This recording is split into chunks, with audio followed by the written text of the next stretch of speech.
Hello everybody, I hope that you are ready to start on your next project. This is always a really fun one.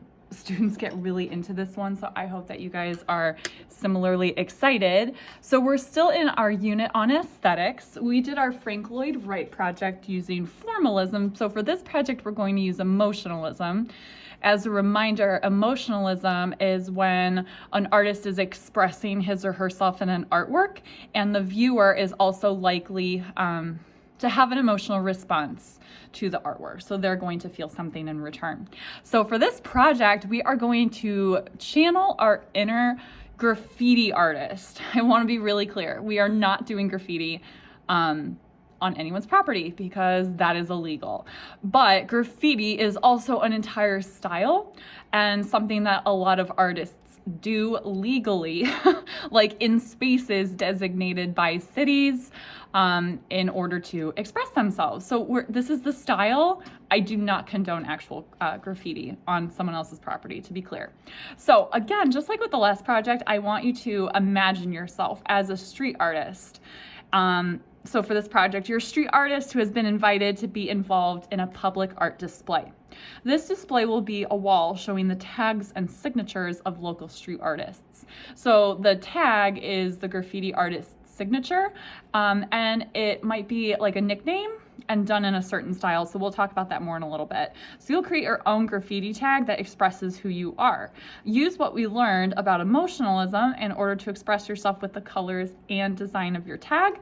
You'll be creating your design using tempera paint. So that will allow us to do some color mixing.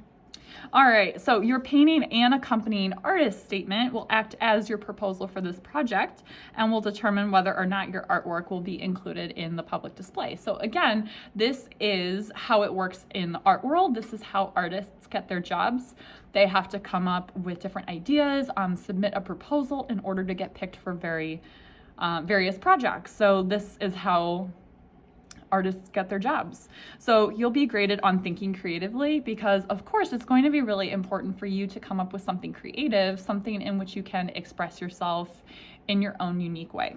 And you'll also be graded on responding because as indicated here, you are going to be completing an artist statement about why your project represents you or why your project represents who you are. So for this week, what I want you to think about is your sketch. I know that's the way that this paper went, but I'm actually going to recommend rotating your paper so it's horizontal. I think that works best for this project.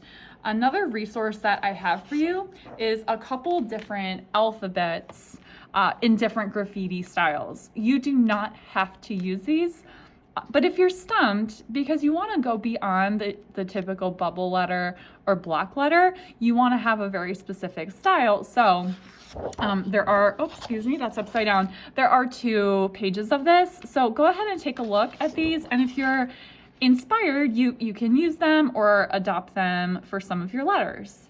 So when you're thinking of your graffiti tag and you're coming up with your sketch, first you want to come up with which name are you going to use. So I'm going to draw a box right here that I'm going to draw my tag in.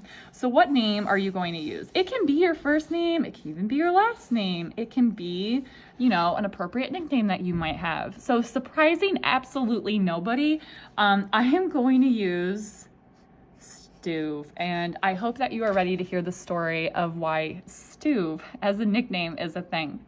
So I can't take any credit for this. My husband, whose actual first name is Ryan, my husband has been called Stuve since he was in high school, and especially from his friends in college. He has friends that I don't think have ever called him by his actual first name. He is simply known as Stuve, which means that when we got married, I became Mrs. Stuve.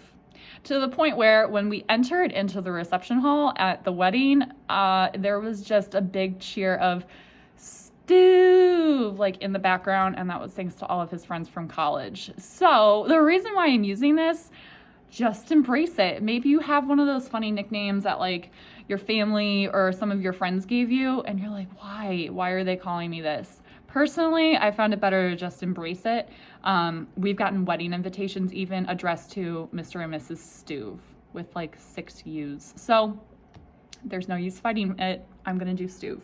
So I'm gonna go ahead and do my sketch right here. Again, I would keep your paper horizontal for this and have some fun with it. Make sure that you are doing this in an expressive and unique way.